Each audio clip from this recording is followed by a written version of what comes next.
Good Monday. It's been an interesting weekend. I've been trying to study deeper into geography, and I have to admit, geography is not my strong suit. History, timelines, those kind of things, not really my best effort. I'm more of a science and just general math kind of guy, thinking things logically. Um, so understanding where everything is, and that's including time and space, sometimes escapes me, and that's kind of been the case here. As I'm studying through, I'm still learning new things, and that's as I've said many times before. One of the great things about doing these studies is um, that I'm gaining new knowledge and insight and understanding into these things, and from time to time, I'm gonna make mistakes or have a misconception about things, and as I come across those, I like to kind of bring those out. Um, for me, it's always been a struggle to understand the timeline of the Book of Numbers, and the Book of Numbers does represent the wandering in the wilderness, but the way that it's presented is pretty interesting because we aren't given timelines early on. There's no indications. We know that in chapter one of Numbers, we're told that a year has passed since they come out of Egypt. And then we aren't really given much in the way of timelines until chapter 33. And as I was reading ahead and looking at that, trying to understand when all of these things were taking place and where was the actual wandering in the wilderness, um, I still believe that the wandering took place out in Saudi Arabia. But if that's the case, then some of the maps that I've been using uh, have been off, and so I want to dig a little bit further into those and maybe do uh, a set apart lesson. Maybe when I finish the book of Numbers, just do a singular lesson on just going through the map of Numbers and doing an overview of where they all went and when that took place. But part of that is the way that things are presented, um, like the rebellion of Korah and when they were at Kadesh Barnea and the death of Miriam and Aaron. When were these all taking place? And we know that Moses was roughly 120 years old when he died, but Moses doesn't die until the end of Deuteronomy. We don't actually see his death take place, although the end of Numbers talks about it. We don't see his death until the end of Deuteronomy. So how does all of this timeline fit in, and how do we get it to fit and include the 40 years of wandering? Well, if you go to Numbers 33, it gives you a kind of a touchstone on where we are supposed to be by Numbers chapter 20. As Moses is wandering through the wilderness, the Israelites are going to know this timetable because they're living it. And we who read this years later sometimes have to go back and, when hindsight being 2020, if we read through not just the book of Numbers, but the whole of the Old Testament and getting an overview of what the Old Testament has to say about things sometimes gives us a better view of the timeline for those of us who weren't there. And so, as I was reading ahead, trying to finish out the book of Numbers and try to really figure out this timeline, I got to Numbers 33, and it said that Aaron dies uh, in the 40th year out of Egypt. Well, remember, they wandered for a year uh, with getting the law from Sinai, and then they were there for a year at Sinai before they even moved. And so the 40th year after they came out is like the 39th year of their wandering. So suddenly we go from the spies in 13 and 14 to 40 years of wandering in which Korah's rebellion happens and all of that, in between chapter 14 and chapter 20 with the death of Aaron. And there's no time indicators in those few chapters. And so as I'm reading through, as I'm studying through these, um, I'm trying to wonder, okay, when is this taking place? How is this taking place in terms of the wandering in the wilderness? Okay, I know Miriam and Aaron are older than Moses, and I know Moses dies at the end of Deuteronomy. So, did they die early on in the wandering in the wilderness? And it turns out that they don't. Miriam and Aaron both die um, towards the end of that wandering. And so for me, it was as I was going ahead and learning these timetables and coming upon this information, there were several realizations that hit. Number one, the realization of the prime audience and the way that they would understand things was reinforced to me just amazingly so. As Moses is writing the book of Numbers, the Israelites know the timeline because they live the timeline. And so the way he writes it, he doesn't need to record uh, every little timeline like we might, in a journal or in a diary or something like that, because that's not the purpose of him writing the book of Numbers.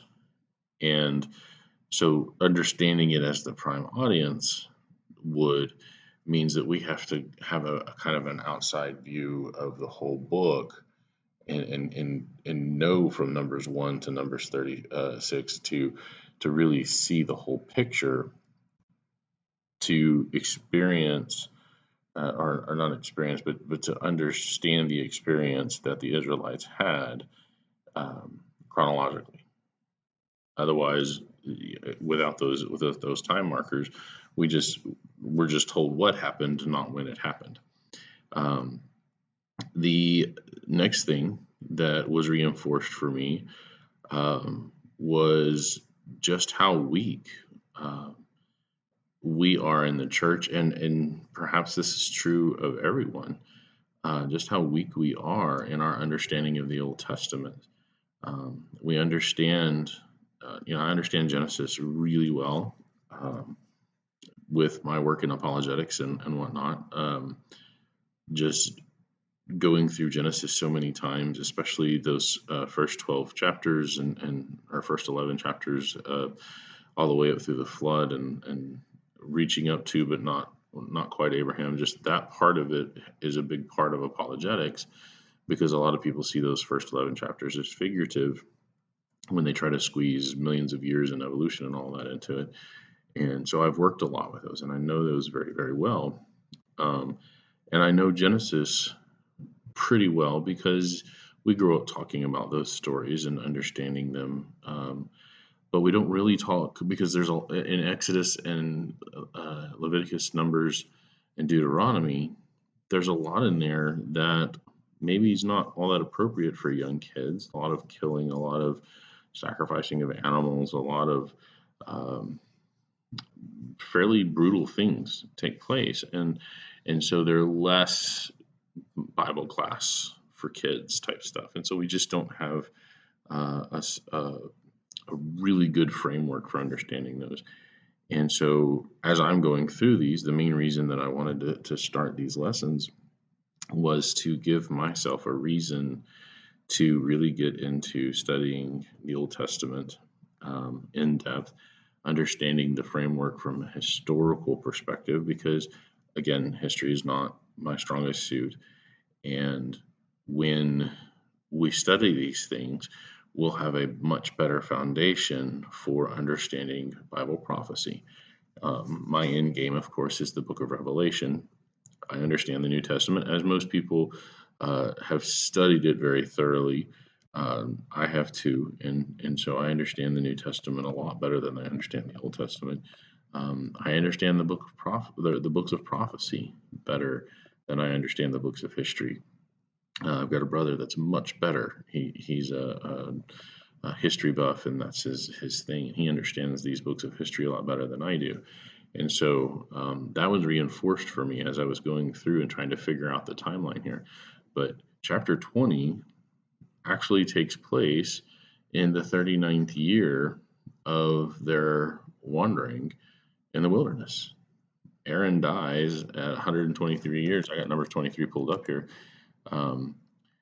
says Aaron the priest went up to Mount Hor at the commandment of Jehovah and died there in the 40th year after the children were come out of the land of Egypt. So remember, they spent a year at Sinai. So this is the 39th year of their wandering. In the first day of the 5th month, and Aaron was 123 years old when he died in Mount Hor.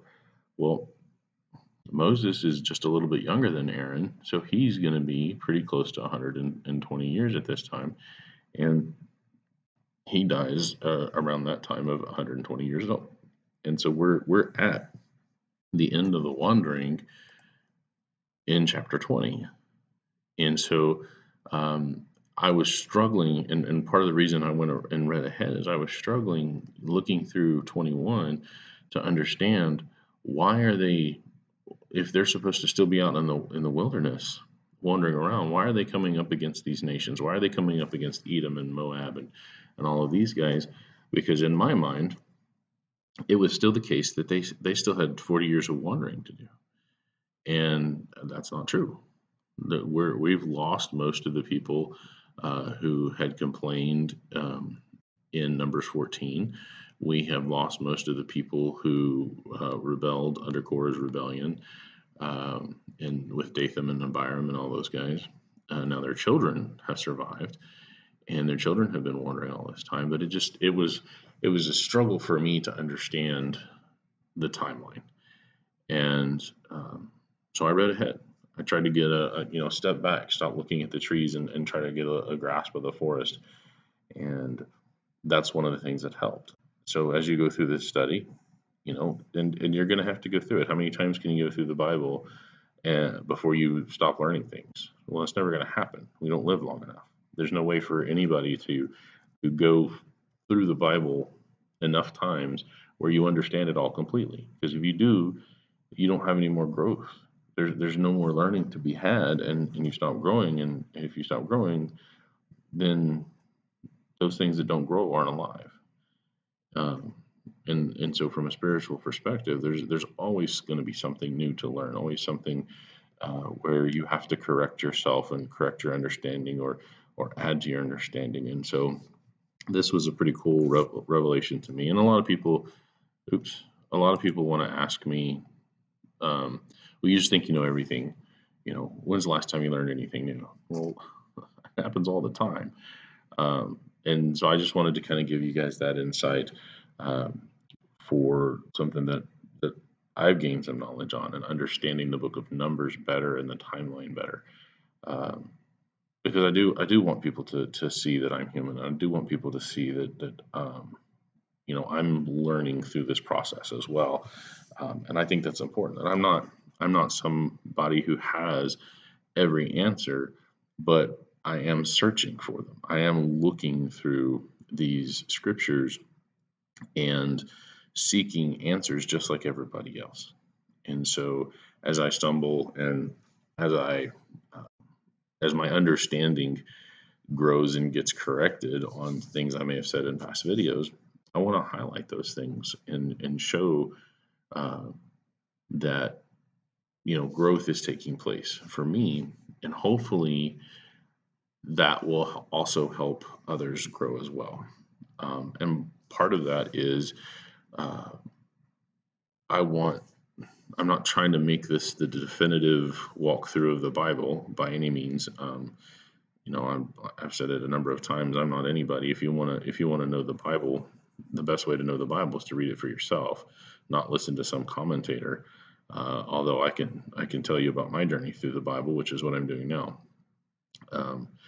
But if I didn't correct myself, then and if I understood that I had been incorrect about something, and I didn't correct that mistake, then everything I said moving forward would transform into a lie.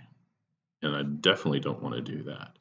So when I do make mistakes, when I do have an incorrect understanding of something, and it would be an innocent one at that point, when I do make mistakes and when I do need to correct myself on things and present that correction to you guys,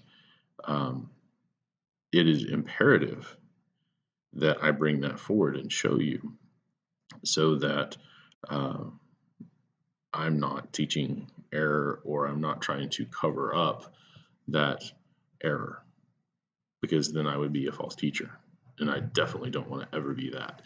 So that's why I'm bringing this out. I know this is a little bit of a lengthy introduction to what I'm going to go into today. Um, but I thought it was super, super important, because my understanding um, has changed significantly from when I presented my last video, which was Numbers chapter 20. So understand from the book, from chapter 14, when the people rebelled, and the spies rebelled, and all of that, and God curses them to wander for 40 years. From that chapter to chapter 20, that's the 40 years of wandering. And it's kind of a boring blip, except for the rebellion of Korah, which takes place somewhere in between the spies' report and Aaron dying. That's it. We don't know, at least at this point, I don't know at what point during the wandering. Could have been halfway through, could have been right after, it could have been right before Aaron died. Somewhere in between those 40 years, Korah's rebellion happens, and Dathan and Abiram and all those guys rebel against Moses. I would hypothesize that it took place probably closer to Aaron's death, because they've had time to um, suffer through the wilderness and how awful it is. And God, remember, God's providing food in the case of manna. He's providing water. Their clothes are supernaturally being cared for. Their animals are being well cared for, and doing well, and God is preserving them through the 40 years of wandering. But it's still 40 years of wandering to teach a lesson, and people are dying who uh, grumbled and complained, other than Joshua and Caleb, who get to go into the promised land 20 years and older. Most of those people die in the wilderness for rebelling against God, not having faith in God. But there's really not much said about it. See, when I went into this, and going into it, growing up, hearing surveys, if you will, um, of the Old Testament, for me, the wandering in the wilderness starts at Numbers 14 and goes to the end of Deuteronomy. And somewhere in there, 40 years gets covered, but it was never made clear to me. And my own studies have not been significant enough until now to understand. But really, the 40 years of wandering happens between chapters 14 and chapters 20, or chapters 14 and 20 of the book of Numbers. And there's really not much said about it. They just wander around for 40 years, and there's not much to it. So we're now at the end of that. We're in the last year of the wandering, and that's when all of this friction starts to happen with these foreign nations. So that's where we are in the book of Numbers. So I'm going to get into Numbers chapter 21 today, and we're going to, I think, have a better understanding. I certainly have a better understanding of where we are timeline-wise, and I think it informs me better on what's going on and why. So anyway, Numbers chapter 21, let's get started in that, and we're in verse 1. When King Arad the Canaanite, which dwelt in the south, heard tell that Israel came by the way of the spies, then he fought against Israel and took some of them prisoner. So what's happened here is that it says that when Israel came by the way of the spies, they are up in the same area where the spies initially left from, which is Kadesh Barnea. And so King Arad the Canaanite, remember the Canaanites are kind of on the coastline of the Mediterranean Sea. And so he hears that the Israelites have kind of come back. And so he goes, he fights against them, and he takes some of them prisoner at this point. And we're going to see this with these nations, that they a lot of them are going to treat Israel poorly, showing their wickedness, showing that they do indeed deserve to be run out of the land. They attack unprovoked. They are not friendly. They are uh, given opportunities in a number of cases to uh, uh, treat the children of Israel uh, kindly. That in fact, when Israel's coming in, because of their ancestral relationships, several of the nations are not initially ones that are going to be either driven out or anything's going to be done with them. Moses just asked, "Hey, can we pass through?" Uh, but because of the way that they're treated, then the way that they end up in their relationship with Israel is changed. So here we have the Canaanites come and they take some of them prisoner, and Israel vowed a vow unto Jehovah and said, "If you will indeed deliver this people into my hand, then I will utterly destroy their cities." And Jehovah hearkened to the voice of Israel and delivered up the Canaanites, and they utterly destroyed them in their cities. And he called the name of the place Hormah. So the Canaanites come against Israel unprovoked and take some of them prisoner. And the Israelites are like, "That's not happening. Uh, if you will indeed deliver this people, then we'll completely destroy their cities."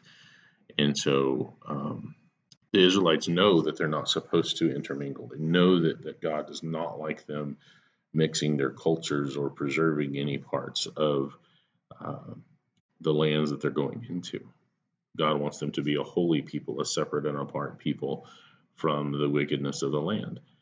And so Israel is like, "God, they came in and took our people unprovoked. We're going to go. We're going to go avenge them. Maybe rescue those who have been captured. And if you give us victory in this, we will completely destroy their cities. We won't try to take them for ourselves." Which means that when they do settle in this land, they would have to rebuild from the ground up. And so, verse 3, and Jehovah hearkened to the voice of Israel and delivered up the Canaanites, and they utterly destroyed them in their cities. So they do exactly what they say they're going to do. And so they call the place Hormah. And they journeyed from Mount Hor by the way of the Red Sea to compass the land of Edom, and the soul of the people was much discouraged because of the way. And the people spake against God and against Moses, "Wherefore have you brought us up out of Egypt to die in the wilderness? For there is no bread, neither is there any water, and our soul loathes this light bread." So they're kind of skirting the outskirts of Edom right now, and they're going to go down the Red Sea. Remember, the Red Sea has two branches.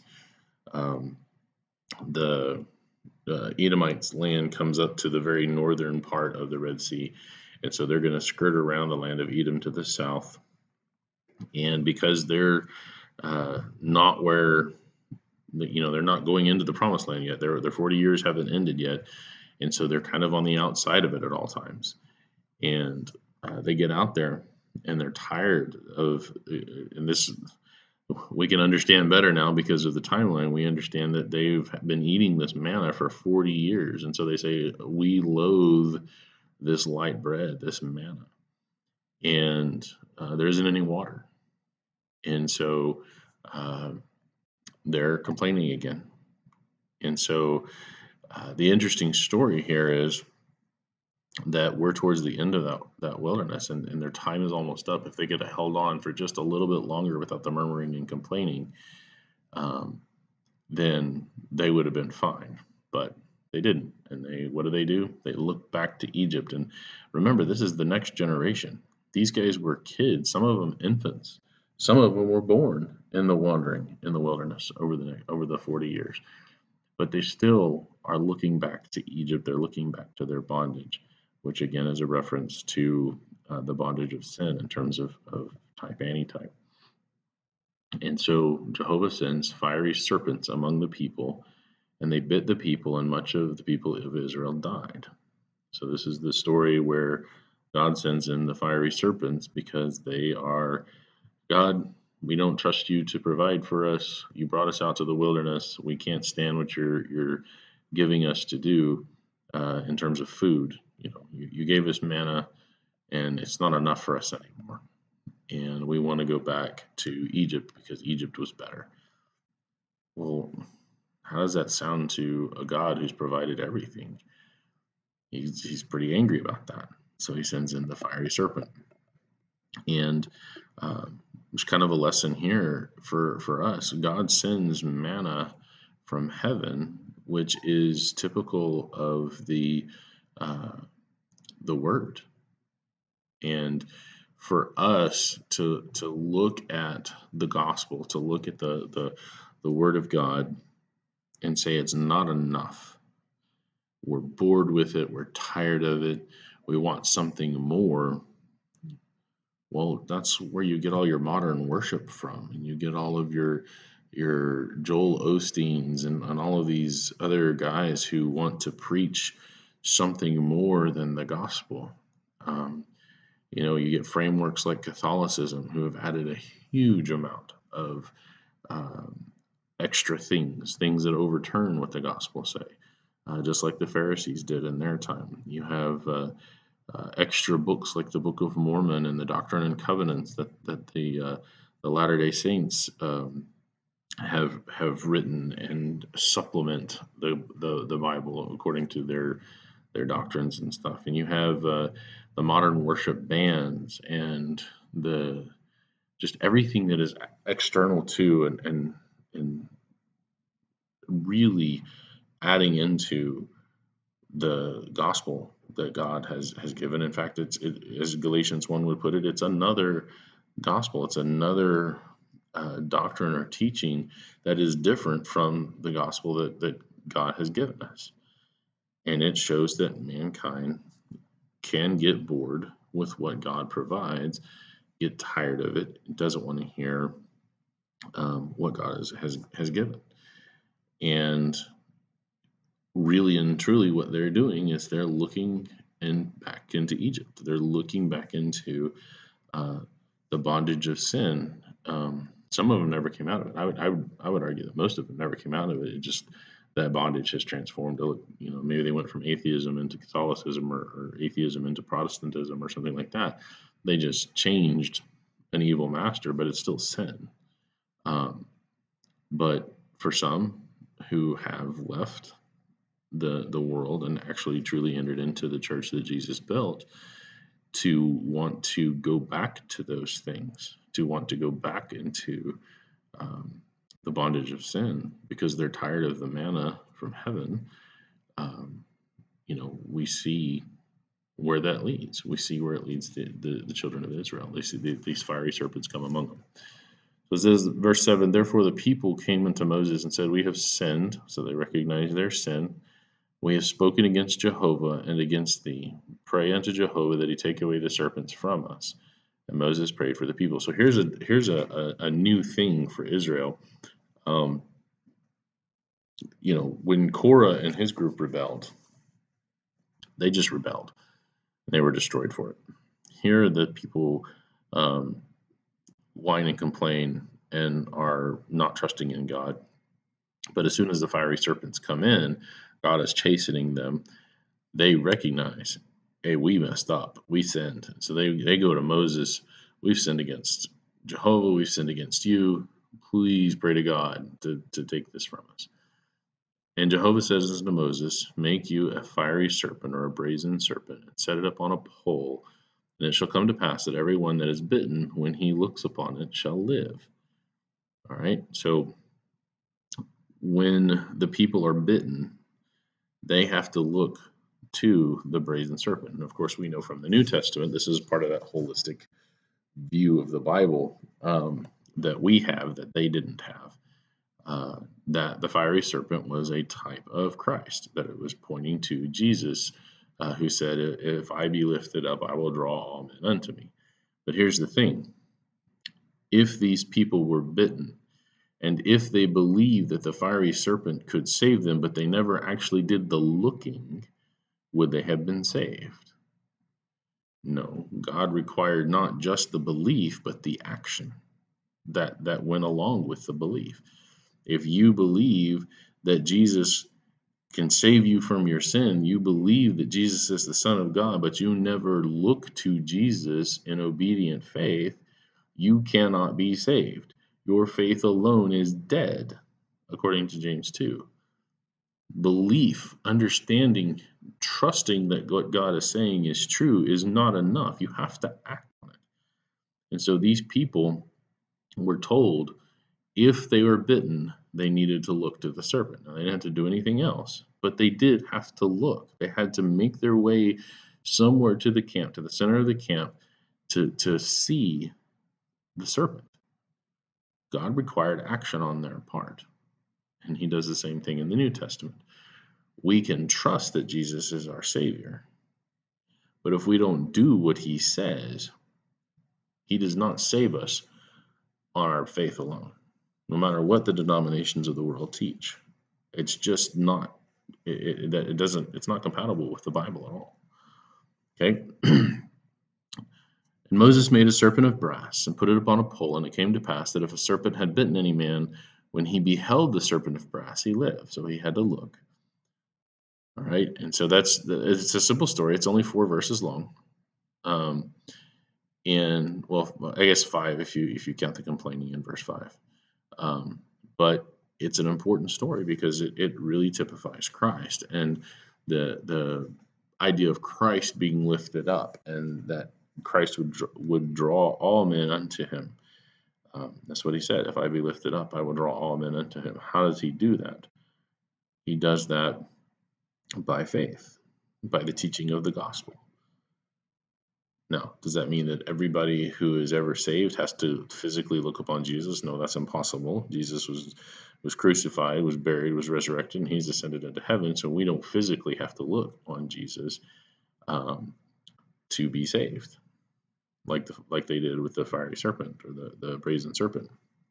But we look to Jesus in obedient faith to be saved, and I think that's the type anti-type relationship there. All right, verse 10. And the children of Israel set forward and pitched in Oboth, and they journeyed from Oboth and pitched in Ijebarim, in the wilderness which is before Moab, toward the sun rising, so towards the east. From there they removed and pitched in the valley of Zered. So they're coming around, if you imagine here being the kind of the Red Sea or whatever. Here's Edom. They're going to kind of circle around to the eastern side and make their way along. They haven't actually crossed into the promised land yet. Remember, Moses doesn't get to go into the promised land because of Meribah. And from there they removed and pitched in the valley of Zered. And from there they removed and pitched on the other side of Arnon, which is in the wilderness that comes out of the coast of the Amorites. For Arnon is the border of Moab, between Moab and the Amorites. So you have this river, Arnon, that is the border. Rivers make great borders for different nations and different states here in the United States or whatever. And so the Arnon River is the border between the Moabites and the Amorites. Wherefore it is said in the book of the wars of Jehovah what he did in the Red Sea and in the books of the Arnon. So what is this book of the wars of Jehovah? Well, not really sure, honestly speaking. When we look at the books that we have of this time period, we've got the book of Numbers, we have the book of Deuteronomy, and we have the book of Joshua. Moses is writing this, and he is speaking of this book as he's writing this. So is this a book that exists as Moses is writing this? If that's the case, I would say that this is either the book of Numbers that he's writing right now, or more likely the book of Deuteronomy. I personally believe that it's probably Deuteronomy if it's going to be any of these, because Moses isn't alive at the writing of the book of Joshua. But we have at the writing of the book of Deuteronomy the things that transpire a little bit during this time period, and so it could be that. It could also be that this is an uninspired book that maybe a general was keeping, or these princes are keeping, to just chronicle the war that they deal with as they move around in the wilderness and into the promised land, or on the outskirts of the promised land before they actually cross the Jordan River. Um, so Moses could be referencing an uninspired book. Nothing wrong with that. Um, Paul references the philosophers of his day, the Greek philosophers, to make a point and to teach. He references on the Areopagus, he looks at the altar of the unknown God and says, "Look, let me tell you about this unknown God that you worship ignorantly." The book of Jude references the uninspired book of Enoch, and makes a point out of it. That was a well known book at that time. It contains a lot of mythology. It is a crazy fantasy version of uh, what what the Hebrew people believed at the time. Doesn't make it true, but there's a lot of fantastical stuff in there. They have giants there that are over a mile tall. It talks a lot about all these different angels. The Book of Enoch has a lot of named angels in it, and whatnot. So it's a book. It's like reading a Frank Peretti book or something like that. It's fiction, but the book of Jude references it because it's well known and it makes the point. So there's nothing wrong with inspired scripture referring to other books that would have been well known by the prime readers, which brings up the point again that we must understand what is being written as best we can from the perspective of the prime reader. And so they would have known what this book was. We, not so much. And then he references the book of the wars of Jehovah, what he did in the Red Sea and in the brooks of the Arnon, and at the stream of the brooks that goeth down to the dwelling of Ar, and lieth upon the border of Moab. So, there's this phrase here that we're reading about that was familiar to them, that means something to them. It was a saying, a parable, a well-known event. And from there they went to Beer, that is the well whereof the Jehovah spake unto Moses, gathering the people together, and I will give them water. So they complained, but God provides for them, of course, and so he gives them the water. And so Israel sinned, repented of their sin, asked God for forgiveness, and then God provides for them the thing that they say they need, which is the water. And so Israel sang this song: Spring up, O well, sing ye unto it. The princes digged the well, the nobles of the people digged it by the direction of the lawgiver, that's Moses, or God through Moses, with their staves. And from the wilderness they went to Mattanah. Okay, so they sang this song: Spring up, O well, sing ye unto it. And then the leaders, they dig the well at Moses' direction, and then they go to this place called Mattanah. From Mattanah to Nahaliel, and from Nahaliel to Bamoth, from Bamoth in the valley that is in the country of Moab to the top of Pisgah, which looks towards Jeshimon.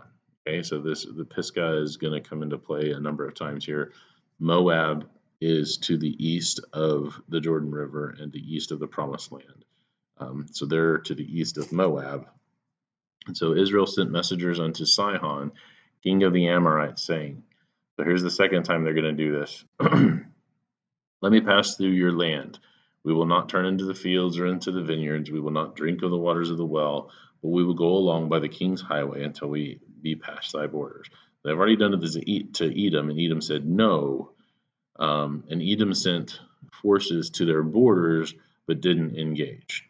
Now they're doing the same thing to the Amorites. Moses is trying to be friendly, saying, look, we would like to pass through your land.